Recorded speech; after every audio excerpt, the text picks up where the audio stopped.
আসসালামু আলাইকুম, my YouTube official channel থেকে আপনাকে স্বাগতম। তো থাম্বনেল দেখেই তো বুঝে যাচ্ছেন আজকে কি নিয়ে আপনাকে ধারণা দিতে আসছি আর কি নিয়ে বলতে আসছি।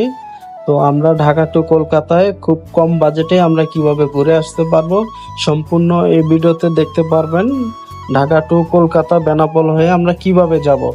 তো আর দেরি করে নেই, শুরু করে দিই কিভাবে ঢাকা টু কলকাতা যেতে পারবেন।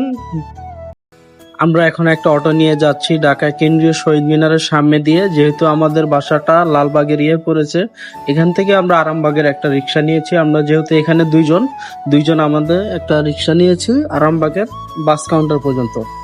তো এখন আমরা শহীদ মিনারের সামনে আছি, চলে গেলাম সচিবালয়ের সামনে এরিয়া চলে আসলাম।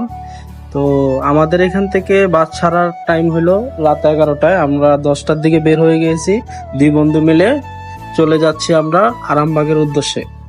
যেহেতু আমরা টিকিট কেটেছি কলাবাগান থেকে সেন্ট মার্টিন পরিবহনের, আমাদের বাসটা ছাড়বে আরামবাগ হইতে। যেহেতু ঈদের পরের দিন, তাই জন্য আর কলাবাগান আসবে না, আমাদের আরামবাগ হয়ে যেতে হবে। তো এখন আমরা যাচ্ছি আরামবাগের উদ্দেশ্যে। এখন আমরা আছি মতিঝিলের প্রায় কাছাকাছি চলে আসছি, সচিবালয়ের সামনে আছি, বেশিক্ষণ লাগবে না। আমাদের এখান থেকে রিক্সা যাতে সর্বোচ্চ 40 মিনিট লাগে। আর এখন চলে আসলাম আমরা মতিঝিলে, গোলচক্করের পাশে আরামবাগ চলে আসলাম। আর এই ভিডিওতে পেয়ে যাবেন আপনি কিভাবে কম খরচে কলকাতা থেকে ঘুরে আসতে পারবেন। আমাদের সমস্ত বিস্তারিত জানিয়ে দেওয়া হবে আপনাদেরকে কিভাবে আমরা কম খরচে ঢাকা থেকে কলকাতায় ঘুরে আসলাম। তো আমরা এখন চলে আসছি সেন্ট মার্টিন পরিবহনে বাস কাউন্টারের সামনে। এখানে আমার বাসটা আসবে। আমরা যেহেতু কম খরচে যাব তার জন্য আমরা নন এসি বাস নিয়েছি। ঢাকা থেকে বেনাপোল পর্যন্ত আপনার 750 টাকা টিকিট ভাড়া। যেহেতু আমাদের বাসটা চলে আসছে, যে এটা হলো আমাদের বাস, আমরা এই বাসে করে আজকে ঢাকা টু বেনাপোল যাব। সেখান থেকে আমরা বর্ডার ক্রসিং করে আমরা ওইখান থেকে পরবর্তী স্টেপ আমরা জানিয়ে দেব কিভাবে যাব।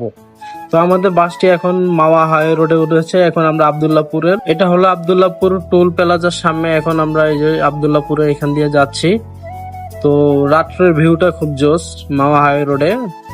যেহেতু আমাদের বাসের গতি লিমিট দেওয়া আছে 80 পর্যন্ত, তো আরো স্পিডে ট্রেন আছে 100+। এই যে দেখেন মাওয়া হাই রোডটা স্পিড। রাত্রের ভিউটা খুবই জোস। তো দিনে কেমন লাগে সেটা বলতে পারবো না, কিন্তু রাত্রের ভিউটা খুব জোস এখানকার।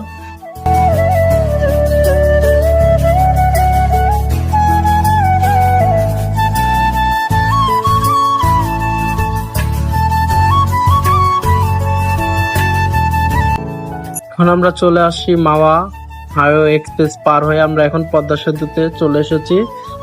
তো ব্রিজটা পার হতে 5 থেকে 6 মিনিট লাগে, যেহেতু 6 কিলোমিটার। তো অনেক একটু সময়টা একটু বেশি লাগে, 5 থেকে 6 মিনিট, কোনো ব্যাপার না। আর আপনাদের একটা জিনিস বলে রাখি, যেহেতু আমরা সেন্ট মার্টিন পরিবহনের টিকিট কেটেছি, সেন্ট মার্টিন পরিবহনের সার্ভিসটা খুবই ভালো। আপনারা চাইলে সেন্ট মার্টিন পরিবহনে আসতে পারেন। তো ওনাদের সার্ভিসটা অনেক ভালো আছে, আপনারা চাইলে সেন্ট মার্টিন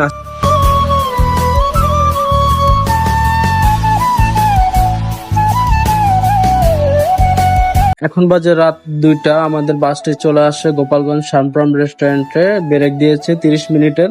চাইলে আপনারা এখান থেকে ফ্রেশ হয়ে হালকা পাতলা কিছু খেয়ে নিতে পারেন। ভিতরে ওয়াশরুম, খুবই ভালো ওয়াশরুম আছে। আপনারা চাইলে এখান থেকে ফ্রেশ হয়ে হালকা পাতলা এখান থেকে কিছু খেয়ে নিতে পারেন। যেহেতু আপনার বাসটা পৌঁছাতে ভোর 4টা বাজবে, সময় দিয়ে ঘুমিয়ে গেলাম বলতে পারি নাই। তো আমরা চলে এসেছি বেনাপোল, আমাদের যে বাস কাউন্টার, এখানে চলে এসেছি রাত 3:30 বাজে। আমাদের যারা ভ্রমণ ট্যাক্স আর পোর্ট ফি দেন নাই, তারা এখানে আপনারা চাইলে সেন্ট মার্টিন পরিবহন ওনাদের কাছে দিলে ওনারা দিয়ে দিবে। এখানে একটা ওনাদের ভিআইপি ভাবে সিল দিয়ে দেয় আপনাদের বেনাপোল যে ইমিগ্রেশন, এখানে আপনারা খুব সহজে ঢুকে দিতে পারবেন। ওনারা সাহায্য করবে আপনাদের খুব দ্রুত ভিতরে প্রসেসিং করার জন্য। তো আমাদের ওইখানে সব কাজ কমপ্লিট হয়ে গেছে, যে এখন আমরা বাইরে আসলাম। আপনারা চাইলে এখান থেকে মানি এক্সচেঞ্জ করতে পারবেন সেন্ট মার্টিন পরিবহনের থেকে। এখান থেকে দিবে 72-30 পয়সা, চাইলে আপনারা এখান থেকে করতে পারবেন। দেখেন রাত 3:30 বাজে কি লম্বা সিরিয়াল। এখান থেকে আপনার এই যে ডানে যে বাম দিকে যে গলিটা, এটা আপনার প্রায় 2 কিলোমিটার পর্যন্ত এত লম্বা সিরিয়াল। তো আমরা এত সিরিয়াল দেখে আমরা চলে গেছিলাম। তো আমাদের যে কাউন্টার, বাস কাউন্টার, ওইখানে বসেছিলাম। এখন সকাল হয়েছে, এখন আমরা বের হয়ে দেখি আরো বড় সিরিয়াল। আমাদের সেন্ট মার্টিন পরিবহনের যারা সহযোগিতা, তারা আমাদের একটু মাঝখানে দিয়ে গেছে লাইনে। ওনাদের যে লোকের সাথে কথা বলে আমাদের এখানে দিয়ে গেছে। আমরা ভিতরে ইমিগ্রেশনে কাজ শেষ করে এখন আমরা চলে আসলাম ইন্ডিয়ার যে ইমিগ্রেশন, এখানে আমরা চলে আসলাম। এই যে দেখেন আমরা এখন ইন্ডিয়ার পাশে আছি, ওই পাশে হলো আমাদের বাংলাদেশ, এই পাশে হচ্ছে ইন্ডিয়া। আর আমরা এখন সিরিয়ালে দাঁড়িয়েছি, যেহেতু আমাদের ইন্ডিয়ার ইমিগ্রেশনে দেখেন কি লম্বা সিরিয়াল। আমি আমার বন্ধুকে দাঁড়িয়ে করি, আমি একটু ভিডিও করছি। তো আমাদের ইন্ডিয়ার ইমিগ্রেশনের কাজ শেষে এখন আমরা চলে আসছি ইন্ডিয়া। তো আমাদের ভিডিওটা এই পর্যন্তই শেষ। আমাদের নেক্সট ভিডিও পেতে আমাদের চ্যানেলটি সাবস্ক্রাইব করে রাখেন। যেহেতু আমরা এই ভিডিওতে নতুন ফার্স্ট ব্লগ শুরু করেছি, সাপোর্ট করবেন আমাদের পাশে থাকবেন। নেক্সট ভিডিওতে আমরা জানিয়ে দেব কিভাবে কলকাতায় যাবেন খুব সহজে। আসসালামু আলাইকুম।